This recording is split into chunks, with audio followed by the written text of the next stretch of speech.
103-ാമത്തെ ആയത്തിന്റെ അടിസ്ഥാനത്തിൽ അക്ബർ സാഹിബ് പറഞ്ഞിട്ട് എന്താ പറഞ്ഞത്?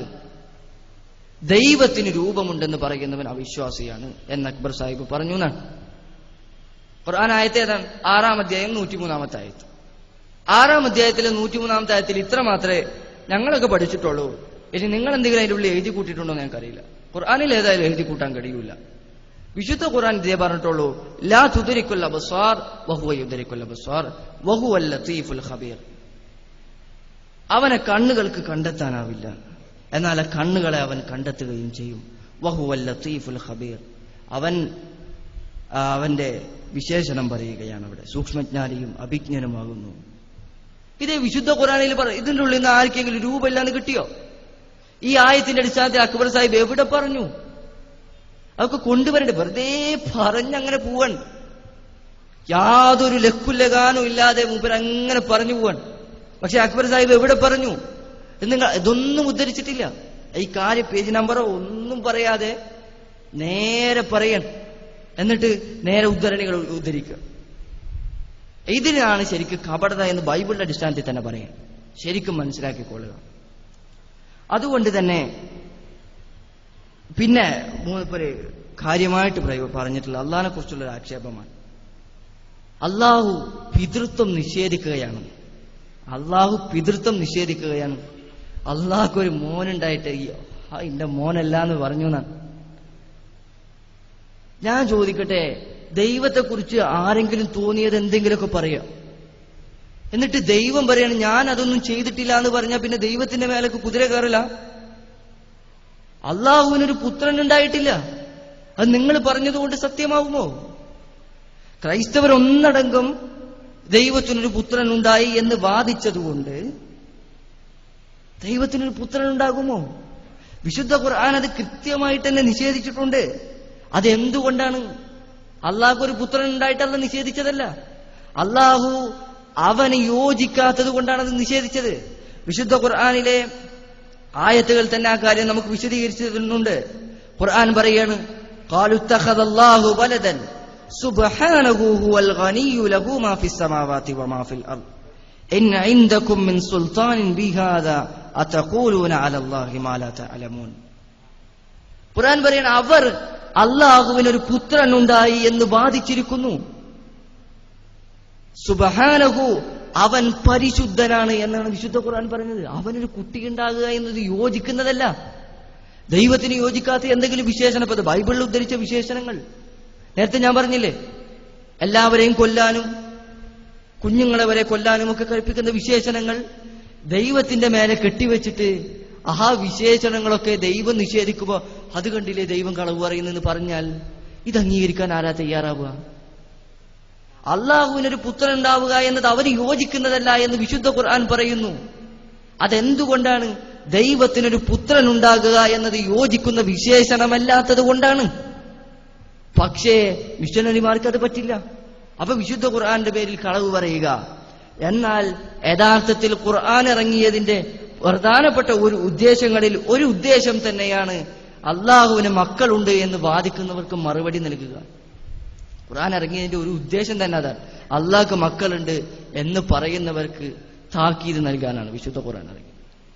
ഖുർആൻ കാര്യം സൂറത്തുൽ കഹ്ഫിന്റെ 4 മുതൽ 5 വരെയുള്ള ആയത്തുകളിൽ പറഞ്ഞു, വയുൻദിറല്ലദീന ഖാലു ഇത്തഖദല്ലാഹു വലദ മാ ലഹും ബിഹി മിൻ ഇൽമിൻ വലാ ലിആബാഇഹിം കബറത് കലിമതൻ തഖ്റുജു മിൻ അഫ്വാഹിഹിം ഇൻ യഖൂലൂന ഇല്ലാ കദിബ.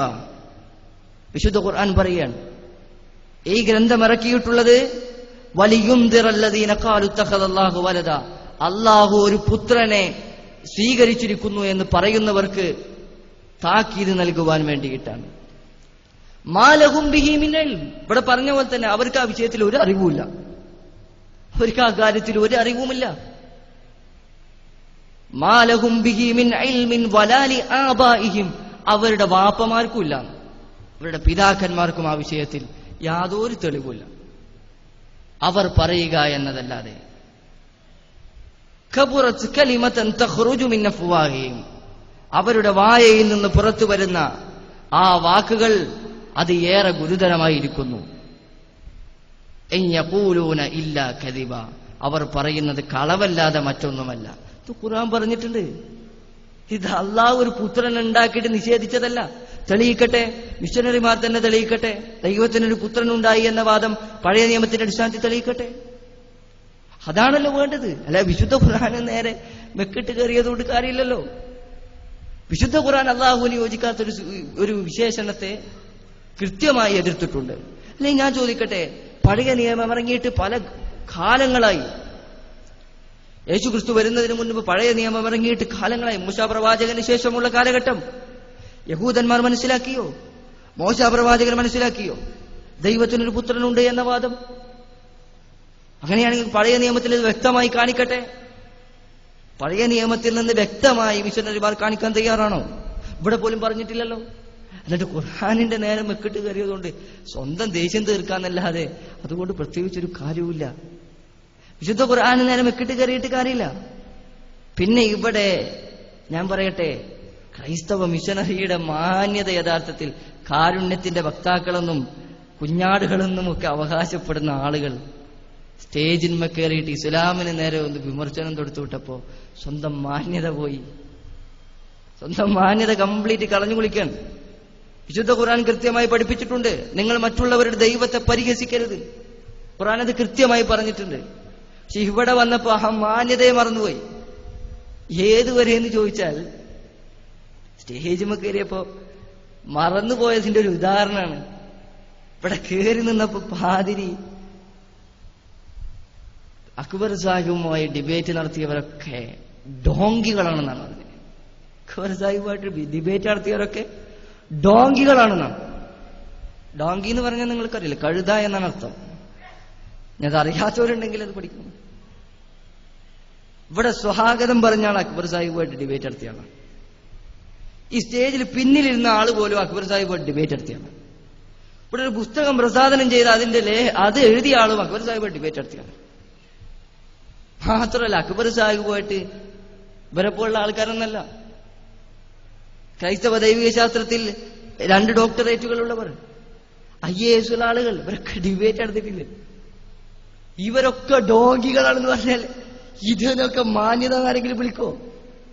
എന്നിട്ട് ഞങ്ങളാണ് ധാർമ്മികതയുടെ ആളുകളിൽ വിളിച്ചു പോയതുകൊണ്ട് കാര്യമില്ല. അത് കുറച്ച് പ്രകടിപ്പിക്കാൻ അറിയണം. അത് സ്വാഭാവികമാണ്. ബൈബിളിന്റെ അടിസ്ഥാനത്തിൽ ധാർമ്മികത പറയുകയാണെങ്കിൽ ഇങ്ങനെ തന്നെ ആവുള്ളൂ.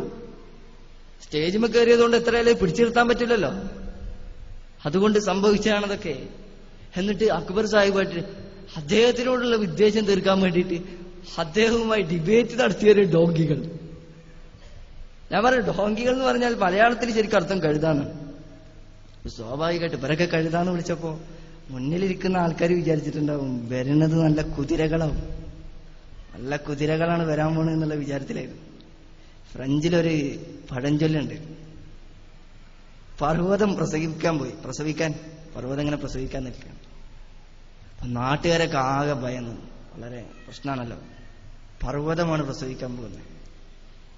ആൾക്കാരൊക്കെ ഇങ്ങനെ അന്തം വിട്ട് നിൽക്കുകയാണ്, എന്താണ് സംഭവിക്കാൻ പോകുന്നതെന്നാണ്. ആകാംക്ഷാഭരിതമായ നിമിഷങ്ങൾക്ക് ശേഷം പർവ്വതത്തിന്റെ ഉള്ളിൽ നിന്ന് പുറത്തു വന്നു. ഇതൊരു എലിക്കുട്ടിയായിരുന്നു.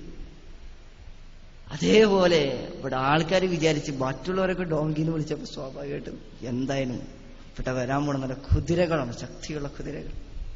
പക്ഷെ വന്നതൊരു എലിക്കുട്ടിയായിരുന്നു. നമ്മൾ പറഞ്ഞിട്ട് കാര്യമില്ലല്ലോ, അതിന്റെ അവസ്ഥ അതാണ്. അതുകൊണ്ട് തന്നെ അതേപോലെയാണ് വിശുദ്ധ ഖുർആൻ നേരെ ഇവിടെ ആരോപണങ്ങൾ ഉന്നയിച്ചത്. ക്രൈസ്തവ സഹോദരന്മാർ മനസ്സിലാക്കുക, അള്ളാഹുവിന് നേരെ വളരെ മോശമായ നിരക്ക് ഒരു മാന്യതയുമില്ലാതെ ആരോപണങ്ങൾ അയച്ചുവിടാൻ ഒരു മടിയും കാണിച്ചിട്ടില്ല.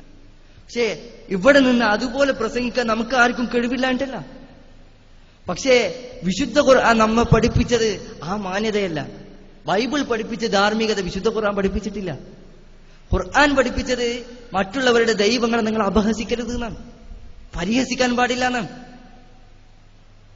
അവരോട് മാന്യമായി പെരുമാറാൻ പറഞ്ഞിട്ടുണ്ട് വിശുദ്ധ ഖുർആൻ. അവിശ്വാസികളുടെ നേരെ കണ്ട ഒരു സ്റ്റേജ് കിട്ടിയെന്ന് വിചാരിച്ച് കുതിര കയറാൻ ഖുർആൻ പറഞ്ഞിട്ടില്ല. അത് ഖുർആൻ ഞങ്ങളെ പഠിപ്പിച്ചിട്ടുണ്ട്. പക്ഷെ സ്വാഭാവികമാണ് ബൈബിളിന്റെ അടിസ്ഥാനത്തിൽ ധാർമ്മികത പഠിച്ചത് ഇങ്ങനെയാണെങ്കിൽ ഇതിന്റെ അവസ്ഥ ഇങ്ങനെ തന്നെയാവും. അതുകൊണ്ട് സംഭവിച്ചതാണ് എന്നേ നമുക്ക് മനസ്സിലാക്കാൻ തരമുള്ളൂ. അപ്പൊ അതുകൊണ്ട് തന്നെ അതുകൊണ്ടാണ് ഈ